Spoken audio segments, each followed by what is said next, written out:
pouvoir le conserver. Pour réaliser mon étui, j'ai utilisé une boule en plastique comme celle-ci que vous pouvez retrouver dans tous les magasins de loisirs et créatifs en général. Et j'ai également utilisé de la pâte à modeler qui sèche à l'air libre et que j'achète chez Action pour moins de 2 €. Si jamais vous avez un Action près de chez vous, n'hésitez pas à aller faire un tour, cette pâte est vraiment très bien. Donc je prends une demi-boule et des petits morceaux de pâte que je viens poser dessus tout simplement par petits morceaux, de façon à recouvrir le tout complètement.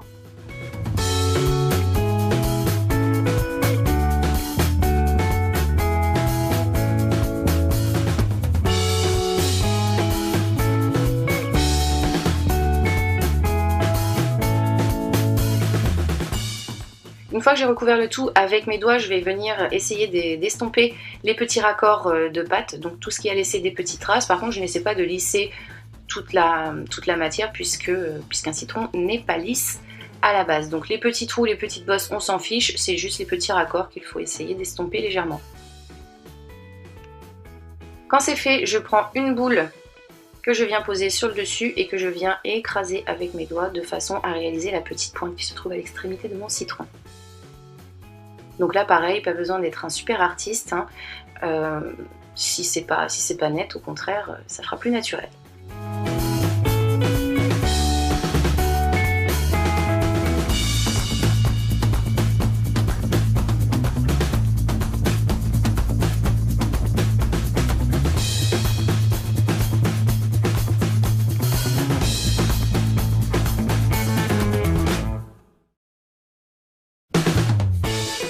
Quand j'ai fait tout ça, je viens mouiller mes doigts et donc là je viens lisser le tout. Donc comme je vous le dis, lisser les petites traces, mais pas lisser la pâte complètement puisque je veux garder mes trous et mes bosses.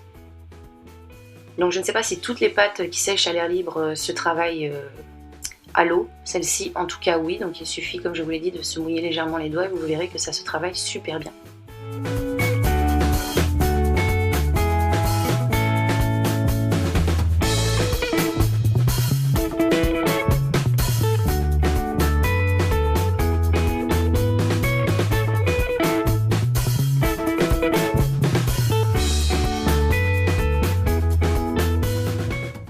Quand c'est fait avec mon cutter, je viens couper le tour de façon à pouvoir refermer mon étui tout à l'heure quand je vais ajouter l'autre demi-boule. Donc j'enlève tout ce qui peut gêner. Et si jamais avec mes doigts j'ai légèrement endommagé ma pâte, je peux repasser un petit coup d'eau et relisser le tout avant de laisser sécher tout ça pendant 24 heures. Donc vous pouvez accélérer un peu le séchage avec un sèche-cheveux, mais clairement il faut quand même 24 heures pour que ce soit solide. Donc j'ai répété l'opération une deuxième fois avec mon autre demi-boule, donc j'ai 2 pièces maintenant. Je vais enlever les petits résidus et tout ce qui n'est pas joli à l'aide d'une lime.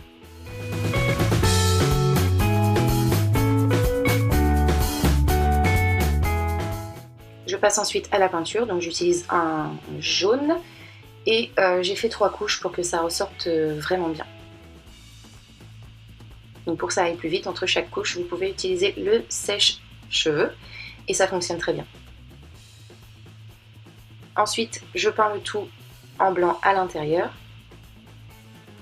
Là pareil, il m'a fallu 3 couches que j'ai fait sécher au sèche-cheveux encore une fois.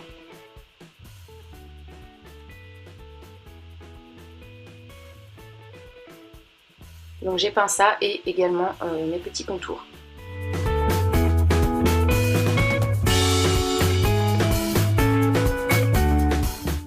Donc voici le résultat une fois mes 2 pièces prêtes et peintes. Je trouve ça plutôt réaliste. Ensuite on va passer à la réalisation du slime. Donc comme d'habitude j'ai utilisé ma lessive Extra Total Bleu, ma colle Cléopâtre blanche qui vient de chez Cultura, des récipients et de la peinture. Donc là vous voyez des peintures de couleur pastel, mais j'ai utilisé uniquement de la peinture jaune. Dans mon premier récipient, j'ai versé ma lessive, dans l'autre ma colle et j'ai mis le tout à part égale. Vous pouvez mettre un petit peu moins de lessive si vous le souhaitez.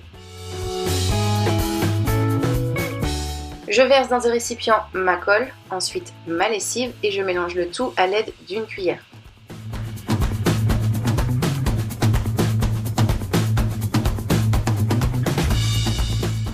Je termine ensuite le tout avec mes mains, donc là il faut bien travailler le tout pendant au moins 3 à 4 minutes.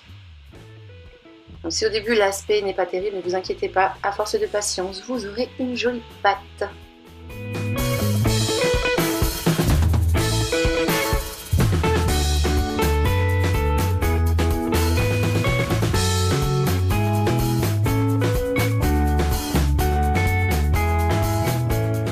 Et donc voici le résultat une fois qu'elle a été correctement travaillée.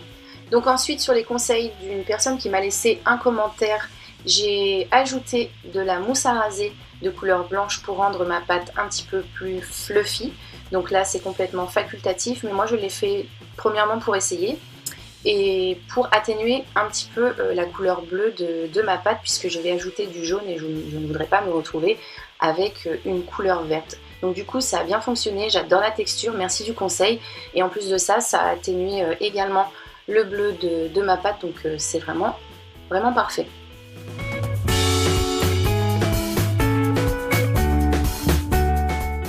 J'ai donc ensuite ajouté ma peinture jaune et j'ai retravaillé le tout.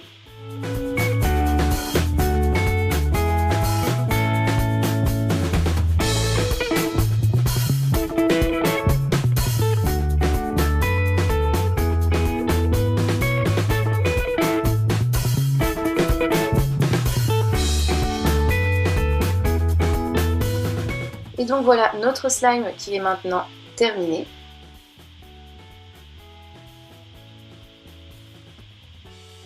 Il ne reste plus qu'à le placer dans son étui pour le conserver. Et voici le résultat. J'espère que cette vidéo vous a plu. N'hésitez pas à la partager si vous en avez envie. Et moi, je vous